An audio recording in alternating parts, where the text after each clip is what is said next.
Okay, here we've got the Moto G05 and the Moto G15. Both are new releases from Motorola, and there's only a $50 difference in asking price between the two. Is the G15 worth the extra dough? Let's find out. This is Justin from TRN, let's get into it. Let's talk unboxing. This is pretty much the same for both phones. We're unboxing the G15 here, but both come with a case pre-applied, some paperwork, and a C-to-C cable. No charging brick or stickers here. We have the G15 in Gravity Grey, but you can also choose between Sunrise Orange or Iguana Green if you really fancy. Our G05 is in this nice misty blue colorway with Plum Red, Forest Green, and the Big W exclusive, Fresh Lavender, being your other options. Moving on. So, from first glance, I wouldn't fault you for thinking these were the same phone, and for the most part, they are. You're looking at a 6.72-inch IPS panel on the G15, and a 6.67-inch panel on the G05. Plastic frames for both, and the same eco leather back, which is comfortable to hold but looks a bit tacky in my opinion. They do weigh virtually the same, and come with an IP52 certification, and the same USB 2.0 port on the bottom. They do feel quite solid in the hand, and having the case come with the phone is a nice addition so you don't scratch up the side rails or the back. Now, if you do take a closer look at the screen, you'll see where the G15 pulls ahead. Kind of. The G15 is sporting a full HD Plus resolution, whilst the G05 settles for an outdated HD Plus resolution. If you're not pixel peeping or really close to your screen, you won't really notice the difference in day-to-day use, but it is still kinda low for a phone in 2025, even with the price in mind.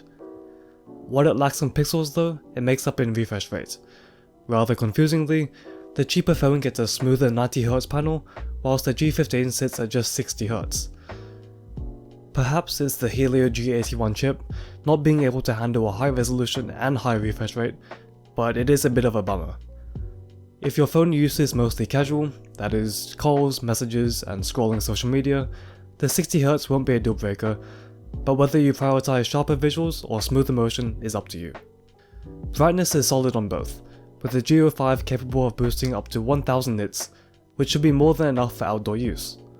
Out of the box, both displays default to a saturated color profile that leans a bit too blue for our taste, but switching it back to the natural preset helped balance things out more. Motorola also deserves some credit for including a proper triple slot SIM tray, letting us use 2 nano SIMs and a micro SD card simultaneously. I switch between multiple SIMs regularly, so seeing this option, without forcing a trade-off with storage, is a big plus. No built-in eSIM here or 5G, but you probably won't be streaming high-res content on these phones anyway. Stereo speakers make an appearance, and they sound about how you'd expect. Good enough to share a video or two with those around you, but don't expect to be able to kick back and enjoy an album with these. There is also Dolby Atmos, but it's only so useful here on a phone with 2 speakers. The power button on these phones also double up as fingerprint readers, which are pretty reliable and consistent. Having it on the side honestly feels the most natural for both Chris and I, so we're happy it's nice and snappy too. Both the G05 and G15 are powered by the same MediaTek Helio G81 Extreme, an octa-core chipset announced in August last year. This seems like a sensible option considering the relatively small price difference between the two. You also have an option of 4 or 8GB of RAM, but the G15 does have an edge with internal storage options going up to 512GB. Now, in real world use, these phones didn't exactly blow us away. Though we're obviously not expecting to max out Genshin Impact at 120fps, it felt like the G05 and G15 were taking things a bit slower than you expect in this era of smartphones. You'll see what we mean here. Even just scrolling Reddit is a surprisingly choppy experience, and sometimes I'm literally just waiting for my input to actually register. Changing the animation settings to 0.5 speed did kinda help to mask this clunkiness, but yeah, still a little disappointed to see this in a 2025 smartphone. We're not too sure if this can be fixed with some software updates, or if it's just down to that MediaTek chipset and 4GB of RAM. If you know where to look, there definitely are faster phones out there, especially at this price point. That said, between the two, the G05 does feel a tad bit faster thanks to that 90Hz display, which makes animations and scrolling just a bit more fluid. On the software side, both phones run Android 15 with Moto's Hello UI, which definitely looks and feels clean and minimal, except for that bloatware situation. When we first set up these phones, there were dozens of pre-installed apps, and oddly enough, it was still downloading some more a couple of days later. Thankfully, you can uninstall all of them, and once you do, the software experience is mostly solid. Honestly, I would be more than happy using this in my daily driver, no Nova launcher required. On to Chris. Okay, given that these are budget phones, we had to temper our expectations a bit when taking a look at these cameras. As you might have already seen, the G15 boasts a whole nother camera over its little brother. It's a 5 megapixel wide angle sensor, handy for when you need that family photo or nice open landscape shot. Motorola claims the 50 megapixel main cameras found on both of these phones will get those pro level shots with breathtaking details. Well, let's just say that the megapixel count isn't everything. Stills from the main sensor aren't actually too bad, and are surprisingly usable. Images aren't noticeably over-sharpened, and, as long as you have good lighting, they remain fairly noise-free. Though, if you are snapping pictures of intricate scenes, like grassy areas or trees, you might notice some smearing in the background. Dynamic range is as you'd expect for the price. It was an overcast day when I took these shots, yet the sky still ended up blown out. Let's talk about the ultra-wide on the G15. To be honest, this does feel like an afterthought on Motorola's part. While it is nice to have the option, it doesn't really add a ton of value to the overall experience. Only really use it if you're in a pinch. Videos too are nothing special, and are fine for a budget phone. Immediately, we'll say the G15 is the better of the two phones, thanks to its image stabilization. The G05 has absolutely zero, so it'll be hard to capture stable footage without extra equipment.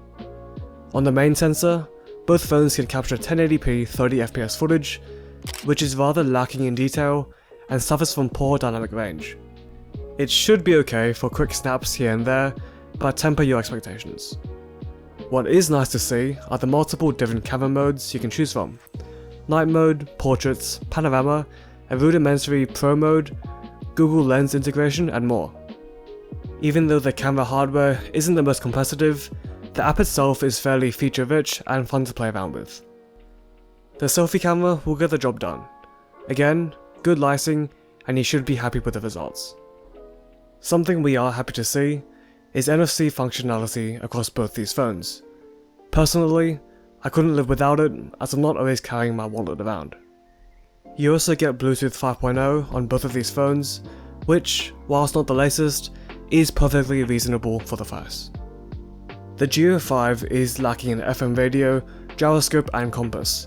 The first two I can forgive, since I don't find myself using them that much, but a compass is really handy when it comes to navigation using a Maps app. Just keep this in mind if you're planning to use the G05 out and about and need directions. Perhaps the standout feature of the G05 and G15 are those massive 5200 mAh batteries. For context, not even the iPhone 16 Pro Max nor the S25 Ultra touch this figure, so serious props to Motorola. Now, keep in mind battery capacity isn't everything. It also comes down to the chip being used, how optimized the software is, usage, etc. With all this in mind, we honestly think the battery life is one of the best things about this phone. In our testing, which consisted of the usual everyday stuff like uni readings, social media, a few photos and videos here and there, and lots of Spotify, we managed roughly 7 to 8 hours of screen on time.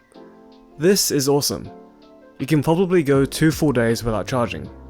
The standby time is excellent too, only dropping by 5% on the days we weren't using the phones.